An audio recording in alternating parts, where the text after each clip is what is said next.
بسم الله الرحمن الرحيم. اجعل لسانك عزوبا كيف نلفت نظر المخطئ إلى خطئه بدون بيان خطئه. أريد أن أقدم إليكم قصة شيخ الذي علم الرجل النصيحة بدون ذكر خطئه.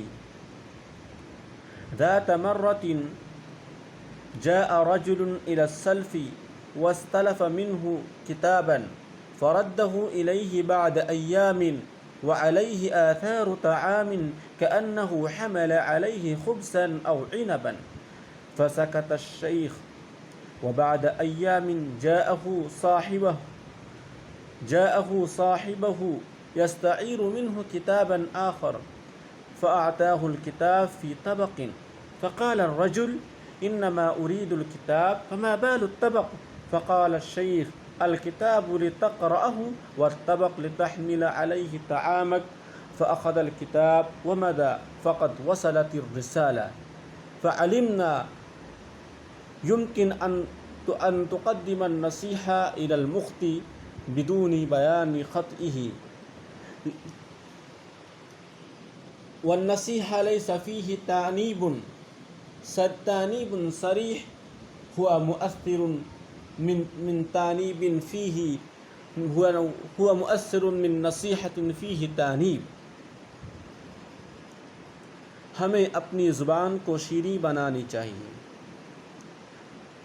ہم کسی آدمی کو اس کی غلطی پر اگر توجہ دلانا چاہتے ہیں تو براہ راست اس کی غلطی نہیں بیان کرنی چاہیے. اس کی ایک مثال پیش کرتا ہوں.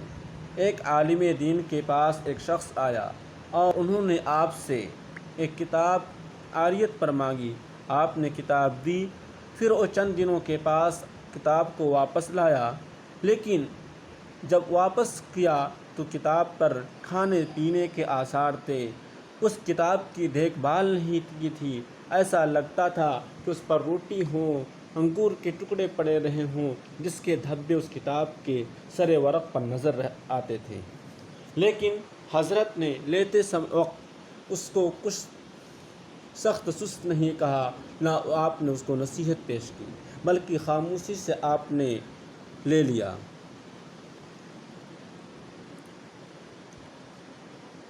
پھر جب وہ چند دنوں کے پاس آپ کے پاس دوسری کتاب عاریت پر لینے آیا تو آپ نے کتاب کو ایک تشتری میں پیش کیا.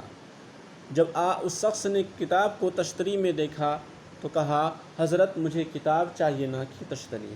تو آپ نے کہا: میں کتاب پڑھنے کے لیے دے رہا ہوں اور تشتری تاکہ آپ اس میں کھانے پینے کی چیزوں کا استعمال کریں.